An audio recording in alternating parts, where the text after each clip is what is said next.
ఇవాళ మొదట్లో బానే పెరిగిన మార్కెట్ సడన్ గా ఎందుకు పడింది? దీని రిలేటెడ్ గా ఉంటున్న రీజన్స్ ఫస్ట్ మాట్లాడుకునే ప్రయత్నం చేద్దాం. బికాస్ గ్లోబల్ మార్కెట్స్ ని గమనించారనుకోండి, నికాయ్ 5% దగ్గరగా పెరిగింది, కాస్పీ 5% దగ్గరగా పెరిగింది. యూరోపియన్ మార్కెట్లు పాజిటివ్ ఉన్నాయి అండ్ యుఎస్ మార్కెట్లకు సంబంధించిన ఫ్యూచర్స్ కూడా పాజిటివ్ లో ఉన్నాయి. మన ఇండియన్ మార్కెట్ పెరిగి తర్వాత ఎందుకు పడింది? ఫస్ట్ దీన్ని మాట్లాడుకుందాం. దీని తర్వాత బంగారం, ముఖ్యంగా వెండి నిన్న ఒక్క రోజు మనం మాట్లాడుకున్న తర్వాత కూడా చాలా పడి 1 డేలోనే 10% దగ్గరగా నిన్న వెండి పడింది. బంగారం కూడా 1,40,000 రూపాయల వరకు 10 గ్రాముల 24 క్యారెట్ల బంగారం ధర నిన్న రావడం జరిగింది. ఏం జరుగుతుంది అసలు బంగారం వెండి రిలేటెడ్ గా? రీసెంట్ టైమ్స్ లో ఇన్ఫ్లేషన్ ఎక్కువ అవుతుందని, రేట్ హైక్స్ చేస్తారని ఒక భయాలు, కానీ దీని కారణంగానే బంగారం వెండి పడుతుంది అనుకుంటున్నా. అసలు ఉంటున్న పాయింట్స్ అంతా ఏంటి? గోల్డ్ సిల్వర్ పడ్డానికి ఉంటున్న each and every data point ని వాళ్ళ వీడియోలో మాట్లాడుకుంటూ ఫర్దర్ గా బంగారం వెండి ఇంకా నెక్స్ట్ కమింగ్ టైమ్స్ లో పెరగాలంటే ఏ డేటా పాయింట్స్ హెల్ప్ అవ్వాలన్న దాని గురించి కూడా మాట్లాడుకుందాం. అండ్ గ్లోబల్ గా వెరీ ఇంపార్టెంట్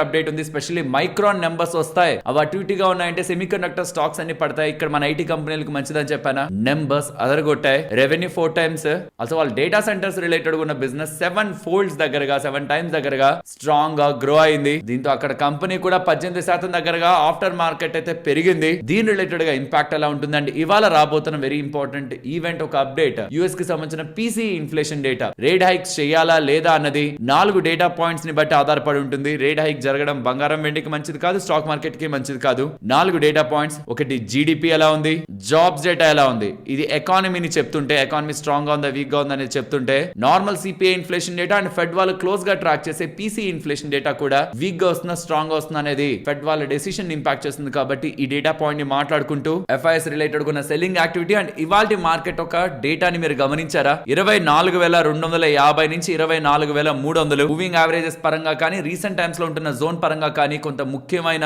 జోన్ అనేలా చాలా సార్లు మీరు వింటూ వచ్చి ఉంటారు. ఇవాళ కరెక్ట్ గా అదే జోన్ కి వచ్చి మార్కెట్ అయితే కిందకి వచ్చింది. సో మార్కెట్ రిలేటెడ్ ఉన్న టోటల్ ఆస్పెక్ట్స్ గ్లోబల్ గాను ఇండియా పరంగాను ఉంటున్న వాటి గురించి మాట్లాడుకుంటూ ఇవాళ మన మార్కెట్ అనాలిసిస్ ని ఎండ్ చేద్దాం. ఆల్సో ఇవాళ వీడియోలో 2 ఇంపార్టెంట్ అప్డేట్స్ ఉన్నాయి. అది మార్కెట్ అనాలిసిస్ అయిపోయాక ఈ టైమ్ లో షేర్ చేస్తాను. రెగ్యులర్ గా ఛానల్ చూసే వాళ్ళు ఖచ్చితంగా అప్డేట్స్ ని గమనించండి. Hello friends, welcome to day trader Telugu.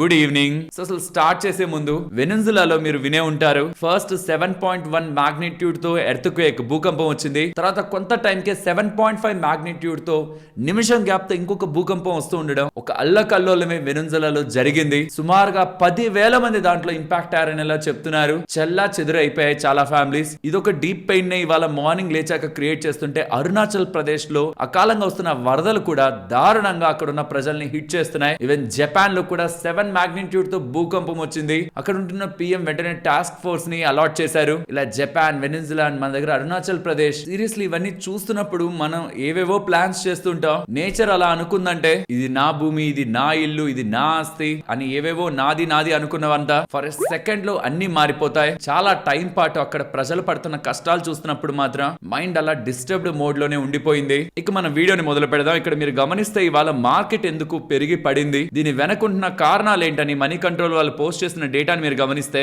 Reason number 1 గా ప్రాఫిట్ బుకింగ్ అని మీకు కనిపిస్తుంది. అంత ప్రాఫిట్ బుకింగ్ చేసుకునేంత ప్రాఫిట్స్ ఏం మన ఇండియన్ మార్కెట్ లో లేవు. ఏదో 4 రోజుల నుంచి కొంత పెరుగుతున్నట్లు ఉంటున్నా చాలా మంది వాళ్ళ స్టాక్స్ రిలేటెడ్ గా పెద్ద మూవ్మెంట్ ని చూస్తూ ఉండరు. ఎందుకంటే స్మాల్ క్యాప్ మిడ్ క్యాప్ లో పెద్ద మూవ్ అయితే రీసెంట్ డేస్ లో లేదనమాట. ఇండెక్స్ లెవెల్లో పెరుగుతున్నట్లున్నా స్మాల్ క్యాప్స్ మిడ్ క్యాప్స్ ఏం పెద్ద మూవ్ అవ్వలేదు. ఆల్సో మార్కెట్ రిలేటెడ్ గా మెటల్ స్టాక్స్ పడడానికి రీసెంట్ టైమ్స్ లో ఫెడ్ వాళ్ళు వడ్డీ రేట్లను పెంచుతారు. సో దట్ ఈ మెటల్స్ రిలేటెడ్ గా ఇంపాక్ట్ ఉంటుందని ఎలా రీసెంట్ డేస్ లో మాట్లాడుకుంటున్నామా. సో ఈ మెటల్స్ రిలేటెడ్ గా ఇవాళ కూడా ఫాల్ కనిపిస్తూ ఉండడం, బికాస్ గ్లోబల్ గా మెటల్ ప్రైజులు పడుతూ మన మెటల్ కంపెనీస్ కూడా పడుతుండడం, అది కూడా ఇవాళ ఫాల్ ని కొంత ట్రిగ్గర్ చేసిందని టెక్నికల్ గా కూడా మార్కెట్ ఇవాళ పడ్డానికి కారణం అని ఎలా కనిపిస్తుంది. బట్ నేను దీనికి ఎక్కువ ఇంపార్టెన్స్ ఇస్తాను. 24,250 నుంచి 24,300 ఇది మధ్యకాలంలో మల్టిపుల్ టైమ్స్ మీరు వినే ఉంటారు. ఎందుకంటే ఇప్పుడని కాదు, గతంలో కూడా ఇక్కడికి వచ్చే మార్కెట్ కొంత రిట్రేస్ అవుతూ వచ్చింది. కాబట్టి ప్రాబబ్లీ ఈ రీసెంట్ టైమ్స్ లో కొంత పెరిగి జోన్ దగ్గరికి వచ్చేసరికి టెక్నికల్ గా కొంత పుల్ బ్యాక్ అయితే మార్కెట్ లో కనిపించుండొచ్చు. కానీ గ్లోబల్ మార్కెట్స్ ని మీరు గమనించారనుకోండి, స్ట్రాంగ్ గా ఉన్నాయి.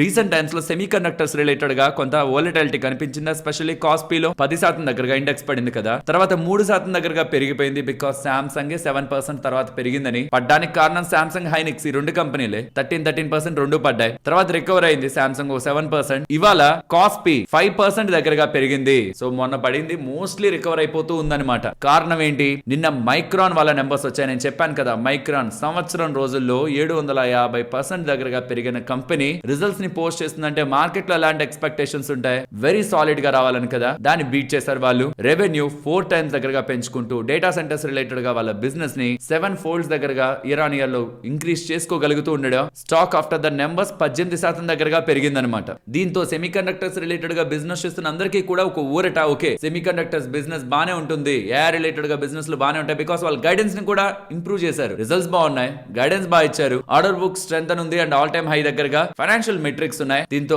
ఆ ఒక్క కంపెనీ అనే కాదు, సెమీ కండక్టర్స్ రిలేటెడ్ గా బిజినెస్ చేస్తున్న అన్నిట్లో కూడా స్ట్రాంగ్ మూవ్ అయితే మనకి ఓవర్ నైట్ లో కనిపించింది. అండ్ మన మార్కెట్స్ లో అది మార్నింగ్ కనిపిస్తున్నట్లే కనిపించిన తర్వాత కొంత టైం కి కూల్ ఆఫ్ అయితే అయింది. గుర్తుంచుకోవాలి, మన నిఫ్టీ ఆల్ టైమ్ హైస్ నుంచి 9% దూరంలో ఉంది, బ్యాంక్ నిఫ్టీ 6% దూరంలో ఉంది. సో చూస్తే టెక్నికల్ గా బ్యాంక్ నిఫ్టీ కొత్త ఆల్ టైమ్ హైస్ కి వెళ్తుందా అనేలా మనకి స్ట్రెంత్ చూపిస్తుంది. బికాస్ బ్యాంకింగ్ రిలేటెడ్ గా రీసెంట్ గా ఆర్బీఐ వాళ్ళు ఇచ్చినంత బెనిఫిట్స్ ఎంత బెస్ట్ అయితే అంత బెస్ట్ ఇస్తూ వచ్చారు. రీసెంట్ టైమ్స్ లో ఎఫ్సిఎన్ఆర్ రిలేటెడ్ గా డిపాజిట్స్ కి స్వాప్ ని ఆర్బీఐ చాలా వరకు భరిస్తాననేసరికి అన్ని బ్యాంక్స్ కూడా వాళ్ళ ఇంట్రెస్ట్ రేట్స్ ని పెంచేశాయి. సో దీంతో చాలా డిపాజిట్స్ బ్యాంక్స్ కి అయితే వస్తాయి. బికాస్ డిపాజిట్ చేస్తున్న వాళ్ళకి కరెన్సీ రిస్క్ లేదు అండ్ ట్యాక్స్ కూడా ఇండియాలో కట్టాల్సిన అవసరం లేదు, tax free, zero currency risk. So పెద్ద మొత్తంలోనే డిపాజిట్స్ వస్తాయని బ్యాంకింగ్ రిలేటెడ్ గా ఉంటున్న బస్ కూడా బ్యాంకింగ్ సెగ్మెంట్ ని కంపేర్డ్ విత్ నిఫ్టీ కొంత ముందు పెట్టే ప్రయత్నం చేసింది. బట్ ఫర్దర్ గా మార్కెట్ ని పుష్ చేయాలంటే మాత్రం నెంబర్స్ ఖచ్చితంగా సపోర్ట్ చేయాలి. కమింగ్ టైమ్స్ లో రాబోతున్న నెంబర్స్ మార్కెట్ ఒక డైరెక్షన్ పరంగా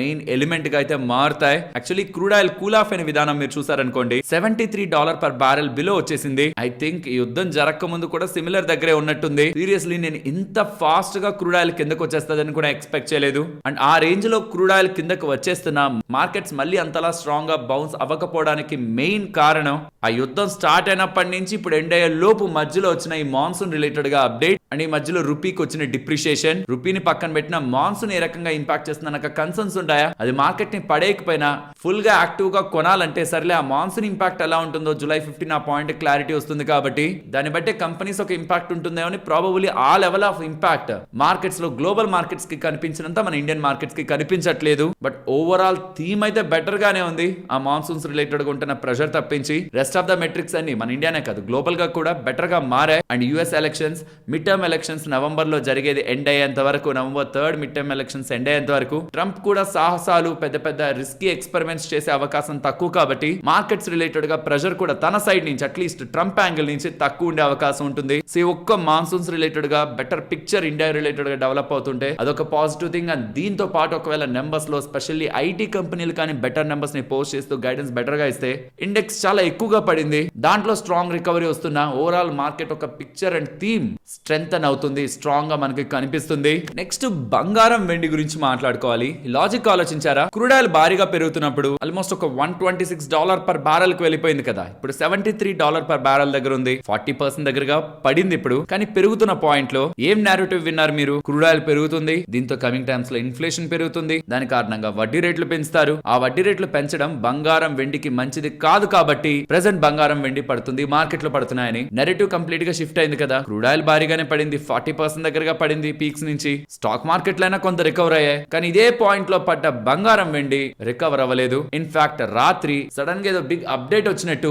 బంగారం $4,000 per ounce కి కిందకి వెళ్ళిపోయింది. ఈ జనవరి హైస్ తర్వాత ఇదే ఫస్ట్ టైం అది ఆ లెవెల్స్ బిలో వెళ్ళి ముగియడం. అండ్ ఈ వెండి మాత్రం $55 per ounce కి అయితే వెళ్ళింది. ఇవి రెండు కూడా కంప్లీట్లీ సర్ప్రైజ్ అన్నమాట బులియన్ మార్కెట్ కి. ఓవర్ నైట్ లో ఒక బిగ్ క్రాష్ అయితే సిల్వర్ లో అయితే కనిపించింది. 10% దగ్గరగా నిన్న ఓవర్ నైట్ లో పడ్డట్టు, అంటే ఓవరాల్ గా పడ్డట్టు నిన్న మళ్ళీ కొంత రికవర్ అయింది. కానీ ఓవరాల్ గా గోల్డ్ కూడా నిన్న సివియర్ సెల్ ఆఫ్ కి అయితే గురైంది. కారణం ఏంటి? క్రూడ్ ఆయిల్ బెటర్ గానే మూవ్ అవుతుంది, ఇన్ఫ్లేషన్ డేటా బెటర్ గా ఉండొచ్చు బికాస్ క్రూడ్ ఆయిల్ కూడా రికవర్ అయింది కాబట్టి. ఇన్ఫ్లేషన్ బెటర్ గా ఉంటే ఫెడ్ వాళ్ళు కూడా వడ్డీ రేట్లు పెంచకపోతూ ఉంటే అది బంగారం రిలేటెడ్ ఉన్న కన్సర్న్స్ ని కొంత ఈజ్ చేయాలి కదా. ఐ మీన్ బంగారం కొంత పెరగాలి కదా. కానీ ప్రాబ్లం ఎక్కడి నుంచి వస్తుంది అంటే డాలర్ ఇండెక్స్ దగ్గర నుంచి వస్తుంది. మీరు మే హాఫ్ లో చూసారనుకోండి, చార్ట్ చూపించకూడదు కాబట్టి నేను చూపించట్లేదు, బట్ మీరు ఎగ్జాక్ట్ గా మే 8th చూస్తే డాలర్ ఇండెక్స్ చార్ట్ ని మీరు పెట్టుకొని చూస్తే మే 8th 97-98 దగ్గర దగ్గరగా ఉందన్నమాట. ఇప్పుడు అది 101.7 దగ్గర ఉంది. డాలర్ ఇండెక్స్ పెరిగిందంటే అంటే డాలర్ స్ట్రెంథన్ అయిందంటే బంగారానికి మంచిది కాదు. గతంలో ఏం జరుగుతూ వచ్చిందంటే డాలర్ వీక్ అవుతూ రూపీ వీక్ అవుతూ డబుల్ ఇంజన్ గా వర్క్ అయిందనమాట బంగారం వెండికి. కానీ ఇప్పుడు డాలర్ స్ట్రెంథన్ అవుతుంది, రూపీ కూడా స్ట్రెంథన్ అవుతుంది. ఇది బంగారం వెండి రిలేటెడ్ గా డబుల్ నెగిటివ్ గా ఈ రీసెంట్ టైమ్స్ లో మార్కెట్ లో అప్లై అవుతుంది. సరే రూపీ అంటే ఓవన్ స్ట్రెంథన్ అవ్వకపోతున్నా డాలర్ మాత్రం స్ట్రెంథన్ అవుతుంది. డాలర్ స్ట్రెంథన్ అయ్యే కొద్దీ సేమ్ గ్రామ్స్ ఆఫ్ గోల్డ్ ఇప్పుడు తక్కువ డాలర్స్ కే వస్తుంది. తక్కువ డాలర్స్ కి వచ్చినప్పుడు అది ఇండియన్ రూపీస్ కి మారుతున్నప్పుడు రూపీ కూడా $1 ఈక్వల్ టు తక్కువ రూపీస్ అయిపోయింది అనుకోండి. అంటే 95 కాస్త 94, 93 స్ట్రెంథన్ అయింది అనుకోండి. ఓవరాల్ గోల్డ్ మీద ఇంపాక్ట్ అది నెగిటివ్ గానే గోల్డ్ మీద సిల్వర్ మీద చూపిస్తుంది. ఇది ఒక్కటి ఎక్కడ ఫైనాన్షియల్ ప్లాట్ఫామ్స్ లో డిస్కస్ చేయని data point. Dollar index recent times లో స్లోగా 97, 98 ఉండేది కాస్త 102 దగ్గరికి ఇప్పుడు వచ్చింది. 101.7 దగ్గరగా అయితే ఉంది ప్రెసెంట్. అండ్ ఇవాళ రాబోతున్న పీసీ ఇన్ఫ్లేషన్ డేటా ఉంది చూసారా, అది కూడా బంగారం వెండి రిలేటెడ్ గా ఇంపార్టెంటే. ఆ డేటా కానీ కూల్ ఆఫ్ అయితే మార్కెట్ ఎక్స్పెక్టేషన్స్ ఈ మే మంత్ కు సంబంధించిన PC inflation data Iran year లో 4 నుంచి 4.1% దగ్గరగా ఉంటుందని, అదే కోర్ పీసీ డేటా 0.3 దగ్గరగా ఎక్స్పెక్ట్ చేస్తున్నారు. And PC index month on month లో 0.5 దగ్గరగా ఎక్స్పెక్ట్ చేస్తున్నారు. ప్రీవియస్ గా ఉన్న డేటా ఇది. సో ఈసారి కొంత ఎక్కువ ఎక్స్పెక్ట్ చేస్తున్నారు. మరి దీనికంటే ఎక్కువ వచ్చింది అనుకోండి మంచిది కాదు. బంగారం వెండి రిలేటెడ్ గా మంచిది కాదు, స్టాక్ మార్కెట్ రిలేటెడ్ గా మంచిది కాదు. ఒకవేళ దీనికంటే బాగా తక్కువ వచ్చిందంటే బంగారం వెండికి ఈవెన్ మార్కెట్ లో కూడా మంచి విషయం. సో ఆ డేటా వీడియో అప్లోడ్ చేసే లోపే వస్తాయి. ఇక్కడ ఇదే పాయింట్ లోనే అప్లోడ్ చేస్తాను దాన్ని. జస్ట్ నౌ యూఎస్ కి సంబంధించిన పీసీ డేటా అప్డేట్ అవుతుంది. Whatever the expectations exact expectations దగ్గరగానే పీసీ ఇన్ఫ్లేషన్ డేటా అప్డేట్ అవుతుంది. ఇందాక నేను మీకు చెప్పిన నెంబర్స్ ఉన్నాయి కదా, ఎగ్జాక్ట్ గా ఆ నెంబర్స్ దగ్గరగానే డేటా ఉంది. ఆల్రెడీ ఎక్స్పెక్టేషన్ ఎక్కువగా రావాలని, బట్ దాన్ని మించి ఎక్కువగా అయితే పీసీ ఇన్ఫ్లేషన్ డేటా రాలేదు. అండ్ డేటా మార్కెట్ అనుకున్న దానికంటే వర్స్ట్ గా రాకపోతుండడం, సడన్ గా బంగారం వెండిలో షార్ప్ గా మనకు పెరగడం అయితే కనిపించింది ఇమీడియట్ గా. బట్ దాని తర్వాత ఎలా మారుతాయో చూడాలి. కానీ ఇమీడియట్ గా బంగారం వెండిలో కొంత పెరగడం ధర పరంగా కనిపించింది. నెక్స్ట్ యుఎస్ ఇరాన్ రిలేటెడ్ గా యుఎస్ మళ్ళీ స్ట్రాంగ్ స్టేట్మెంట్స్ అయితే ఇరాన్ కి అగెనిస్ట్ గా చేస్తుంది. ఇరాన్ దగ్గర ఉన్న ఓన్లీ లీవరేజ్ అంటే ఓన్లీ పవరే ఆ స్ట్రైట్ ఆఫ్ హార్మోజ్ ఎంతసేపటికి క్లోజ్ చేస్తా ఓపెన్ చేస్తా, క్లోజ్ చేస్తా ఓపెన్ చేస్తా అని చెప్పడం, ఆ పవర్ ని అమెరికా లాగేసిందని, ఇకపై ఇరాన్ స్ట్రైట్ ఆఫ్ హార్మోజ్ ని క్లోజ్ చేయలేదని ఎలా అమెరికా వాళ్ళు స్టేట్మెంట్స్ చేస్తుండడం ఫర్దర్ గా క్రూడ్ ఆయిల్ పడింది. ఈ స్టేట్మెంట్స్ చేస్తున్నది కూడా energy secretary Chris. Also Iran related గా న్యూక్లియర్ ఇన్స్పెక్షన్ కూడా కమింగ్ టైమ్స్ లో జరుగుతుంది. ఎగ్జాక్ట్ డేట్ చెప్పలేం కానీ జరుగుతుందని ఎలా IAEA చీఫ్ కామెంట్స్ చేశారు. And most important defence related గా గవర్నమెంట్ ఒక వ్యూ కొంచెం చేంజ్ అయితే స్టాక్స్ ఎంతలా పడతాయన్న దానికి జర్మనీ ఎగ్జాంపుల్ గా తీసుకోవాలి. జర్మనీకి సంబంధించిన వార్షిప్ రిలేటెడ్ గా స్పెండింగ్ ని గవర్నమెంట్ ఆపేయాలనుకుంటుందనేలా రిపోర్ట్స్, గవర్నమెంట్ కూడా చెప్పలేదు. రిపోర్ట్స్ వచ్చేసరికి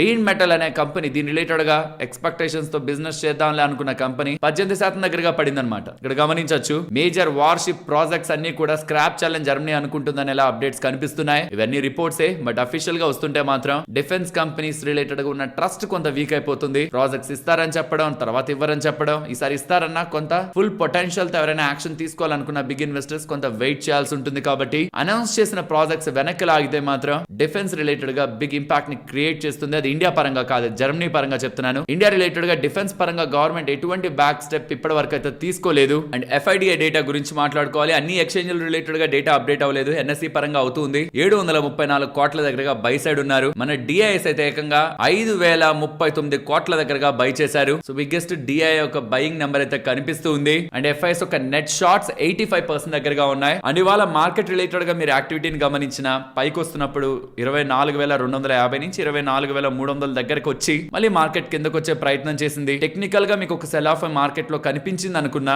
మార్కెట్ ని మనం ఇంకా వర్స్ జోన్ లో చూడడానికి లాజిక్స్ ఏం మనకుండా రేంజ్ బౌండ్నెస్ మార్కెట్ లో రీసెంట్ టైమ్స్ లో కనిపిస్తూ ఉంది. మార్కెట్ కి ఇంకొక ఫర్దర్ ట్రిగ్గర్ అయితే కావాలి ఫర్దర్ గా పైకి వెళ్ళడానికి, 100-day మూవింగ్ యావరేజ్ అబోవ్ వెళ్ళడానికి. As of now compared with Nifty recent times లో బ్యాంకింగ్ ఇండెక్స్ పెరగడానికి కారణం స్టార్టింగ్ లోనే మాట్లాడుకున్నామా, అది మేజర్ గా ఇండెక్స్ ని పుష్ చేస్తూ వస్తుంది. IT ఇండెక్స్ లో కనిపిస్తున్న వీక్నెస్ కమింగ్ టైమ్స్ లో నెంబర్స్ ద్వారా కొంత క్లియర్ అవ్వగలుగుతున్నా ఓవరాల్ మార్కెట్ కి అది మంచి బూస్ట్ అయితే ఇస్తుంది. Let's hope better numbers from this IT companies. Friends, ఇలా మార్కెట్ రిలేటెడ్ ఉంటున్న టోటల్ ఇన్ఫర్మేషన్ ని సింప్లిఫై చేస్తూ వీడియో మీ ముందుకు తీసుకురావడానికి ఎఫర్ట్స్ పెట్టావనే మీరు అనుకుంటుంటే మన వీడియోని ఒక్క లైక్ చేస్తూ పెడుతున్న ఎఫర్ట్స్ ని ఎంకరేజ్ చేయండి. ఫ్రెండ్స్, 2 ఇంపార్టెంట్ అప్డేట్స్ లో first the Monday mostly market related గా వీడియో రాకపోవచ్చు బికాస్ ఒక ప్రోగ్రామ్ కి అయితే వెళ్తున్నాను. స్పిరిచువల్ గా ఉంటున్నది. మొబైల్ ఫోన్స్, ఎలక్ట్రానిక్స్ ఏవి మన దగ్గర ఉండకూడదు. అది 3 days పాటు ఉంటుంది. సాటర్డే, సండే, ఈవెన్ మండే కూడా దాంట్లో ఇంక్లూడ్ అయిపోతుంది. అండ్ ఇంకొక ఇంపార్టెంట్ థింగ్, రీసెంట్ గా మీకు ITR 1 వీడియో మన ఛానల్లో వచ్చింది. ఎవరెవరికైతే సాలరీ ద్వారా ఇన్కమ్ వస్తున్నా, పెన్షన్ ద్వారా ఇన్కమ్ వస్తున్నా, స్టాక్ మార్కెట్ నుంచి 1,25,000 వరకు వస్తున్నా, బ్యాంక్ వడ్డీలు ఇవన్నీ ఇవన్నీ కూడా జస్ట్ సింపుల్ గా ఎలా ఆన్లైన్ లో కొద్ది నిమిషాల్లోనే ఫైల్ చేయొచ్చు అనేది ఆల్రెడీ అప్లోడ్ చేశాను. ఇది ITR 1, ITR 2 ఈ వీకెండ్ వస్తుంది. ITR 3 మనం ఓన్ గా ఎలా చేసుకోవచ్చు అనేది కూడా జూలైలో పోస్ట్ చేస్తాను. కానీ రేపు సెల్ఫ్ ఫైలింగ్ ప్లాట్ఫామ్ ని యూజ్ చేసి ఎలా మనం ITRs ని ఫైల్ చేసుకోవచ్చు అనే వీడియో అయితే వస్తుంది. అది చూడండి.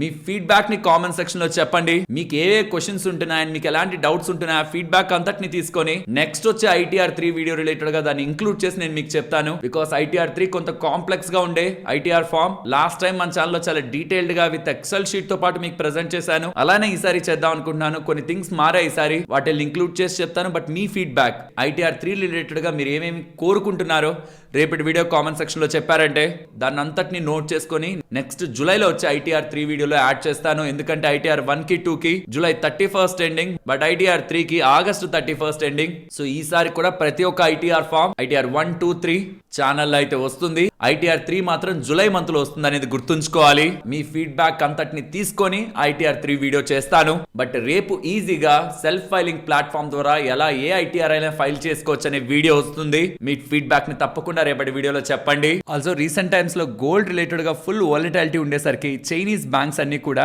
Individual gold trading, Shanghai gold exchange related గా ఉంటున్న ఇండివిజువల్ గోల్డ్ ట్రేడింగ్ ని సస్పెండ్ చేస్తున్నట్టు, లేవరేజ్ ట్రేడింగ్ చేస్తుంటారు కదా గోల్డ్ రిలేటెడ్ గా, ఫుల్ యాక్టివిటీ ఉందనుకోండి, ఫుల్ వాలటిలిటీ ఉందనుకోండి, ఇంకా అది ట్రేడర్స్ ని అట్రాక్ట్ చేసి షార్టింగ్ పొజిషన్స్ ని క్రియేట్ చేస్తూ మోర్ యాక్టివిటీని ఎక్కడ అట్రాక్ట్ చేస్తుందా అని బ్యాంక్స్ ఈ డెసిషన్స్ తీసుకుంటున్నట్లు కనిపిస్తుంది. ఆల్రెడీ చాలా బ్యాంక్స్ మార్జిన్ పొజిషన్ ని 140% దగ్గరగా ఉంచాయంట. అంటే వాళ్ళు తీసుకున్న పొజిషన్ ఒక సైజ్ కంటే ఇంకా ఎక్కువ డబ్బులు పెట్టాలి. దీంతో స్పెక్యులేటివ్ ట్రేడింగ్ చాలా వరకు తగ్గుతుంది. But still apart from this margin rules banks suspend చేస్తున్నట్లు, ఇండివిజువల్ ట్రేడింగ్ ని సస్పెండ్ చేస్తున్నట్లు డేటా అప్డేట్ అవుతుంది. నెక్స్ట్ మార్కెట్ అప్డేట్స్ మాట్లాడుకునే ముందు ఇండియా US రిలేటెడ్ గా ట్రేడ్ డీల్ చాలా క్లోజ్ గా ఉందని, త్వరలోనే ఇది కంప్లీట్ అవుతుందని, కానీ ఎప్పుడు కంప్లీట్ అవుతుందో చెప్పలేమనేలా పీయూష్ గోయల్ గారు కేంద్ర మంత్రి అయితే అప్డేట్ చేస్తున్నారు. అమెరికాతో ఏ డీలింగ్ అయినా ఇలానే ఉంటుంది, చాలా క్లోజ్ గానే ఉంటుంది, కానీ నెలలు డ్రాగ్ అవుతూ ఉంటుంది. స్టెర్లైట్ టెక్నాలజీస్ గురించి మాట్లాడుకోవాలి. వీళ్ళు 1500 crore QIP ని లాంచ్ చేశారు. ఆఫ్టర్ ఈ అప్డేట్ స్టాక్ 5% దగ్గరగా పెరిగింది. సో 1500 కోట్లు వీళ్ళు రైజ్ చేసి బిజినెస్ రిలేటెడ్ గా యూజ్ చేస్తారని మార్కెట్ లో ఎక్స్పెక్టేషన్స్ ఉంటూ ఉండడం, స్టాక్ స్ట్రాంగ్ గా పెరిగింది కదా. వీళ్ళేంటి ఆప్టికల్ ఫైబర్ ప్లేయర్ కదా, ఆప్టికల్ ఫైబర్ కేబుల్స్ రిలేటెడ్ గా. మరి ప్రపంచ వ్యాప్తంగా ఉంటున్న వాళ్ళల్లో ఆప్టికల్ ఫైబర్ కేబుల్ ప్రొడ్యూసర్స్ లో స్టెర్లైట్ టెక్నాలజీస్ ఎక్కడ ఉంది? 4వ స్థానంలో ఉంది with market share of 8%. Overall global 10 companies లో స్టెర్లైట్ టెక్నాలజీస్ 4th ప్లేస్, వెరాజ్ 9th ప్లేస్ లో HFCL కూడా ఉంటుంది. సో వీళ్ళు 1500 crore రేస్ చేసి వీళ్ళ data centre and A infrastructure ని ఎక్స్పాండ్ చేసుకుంటారని అప్డేట్స్ కనిపిస్తుండడమే స్టాక్ పెరగడానికి కారణం. నెక్స్ట్ ఇవాళ ఎంటైర్ ఆటో సెక్టర్ అంతా భారీగా పెరిగిందా? దీని రిలేటెడ్ గా ఏదైనా రిలేటెడ్ అప్డేట్ ని మీరు ట్రాక్ చేస్తున్నారనుకోండి, గవర్నమెంట్ దగ్గర నుంచి ఒక ఇంపార్టెంట్ అప్డేట్ కనిపిస్తుంది. ఇప్పటి వరకు E20 ఆర్ ఈవెన్ E85 వరకు కూడా వెళ్తది government of India blending, ethanol blending related గా. పెట్రోల్ అని మీరు వింటూ వచ్చి ఉంటారు. ఇప్పుడు డీజిల్ లో ఐసోబ్యూటనాల్ ని కూడా బ్లెండ్ చేయడానికి ఇండియా ప్రిపేర్ అవుతుందని, ఇన్ఫాక్ట్ టాటా మోటార్స్ వాళ్ళైతే ఐసోబ్యూటనాల్ బ్లెండ్ రిలేటెడ్ గా ఉంటున్న ఇంజన్స్ పరంగా ట్రయల్స్ కూడా చేస్తున్నారని ఇలా అప్డేట్స్ కనిపిస్తూ ఉండడం. టాటా మోటార్స్ స్టాక్ 5% పెరిగింది కరెక్టే. ఓవరాల్ మార్కెట్ లో కూడా మంచి బజ్ అయితే కనిపించింది ఆటో స్పేస్ పరంగా. ఇప్పుడు షేర్ చేసిన డేటా మీకు వాల్యుబుల్ గానే అనిపించిందా? అనిపిస్తే మన వీడియోని తప్పకుండా లైక్ చేయండి. ఒకప్పుడు నిర్మలా సీతారామన్ గారు ఒక కామెంట్ చేశారు కదా, FIS వస్తుంటారు పోతుంటారు, రీటైలర్స్ మార్కెట్ ఒక వోల్టాలిటీని కంట్రోల్ చేస్తారు, FIS అంత ఇంపార్టెంట్ ఏం కాదని ఇండైరెక్ట్ గా నిర్మలా సీతారామన్ గారు కామెంట్ చేశారు కదా. ఇప్పుడు HDFC సెక్యూరిటీస్ వాళ్ళు కూడా domestic SIP power Indian market లో FIS ఒక సెల్లింగ్ ని కంప్లీట్ గా పక్కన పెట్టిందని, ప్రెసెంట్ ఇండియాకి FIS ఒక నీడ్, అంటే వాళ్ళ ఒక ఇంపార్టెన్స్, వాళ్ళ ఒక ఎమర్జెన్సీ మనకు అక్కర్లేదని, లాస్ట్ 3 years లో FIS భారీగా సెల్ చేస్తున్నా వేరే మార్కెట్స్ కి లైక్ కొరియా, చైనా మార్కెట్స్ కి వెళ్ళిపోతున్నా ఇండియన్ మార్కెట్స్ పడకపోవడానికి కారణం రీటైలర్స్ ఒక పవర్ అని, SIPs ఎక్కడా తగ్గకుండా కన్సిస్టెంట్ గా మార్కెట్ లోకి వస్తూ ఉండడం మార్కెట్స్ ని స్టెబిలైజ్ చేసిందనేలా HDFC సెక్యూరిటీస్ రిలేటెడ్ గా senior executive and vice president update చేస్తున్నారు ఉన్మేష్ శర్మ గారు. నెక్స్ట్ ఎంబసీ డెవలప్మెంట్స్ గురించి మాట్లాడుకోవాలి. ఇవాళ కంపెనీ పెరగడానికి కారణం వీళ్ళు ఒక MOU ను కుదుర్చుకున్నారు. 1500 కోట్ల కమర్షియల్ డెవలప్మెంట్ లక్నోలో చేస్తారనేలా ఉత్తరప్రదేశ్ వాళ్ళతో వీళ్ళు MOU ని కుదుర్చుకుంటూ ఉండడం. వీళ్ళు ఒక లార్జ్ స్కేల్ లో ఇప్పుడు UP లోకి ఎంటర్ అవుతున్నారు. ప్రీమియం ఆఫీస్ స్పేస్ లోకి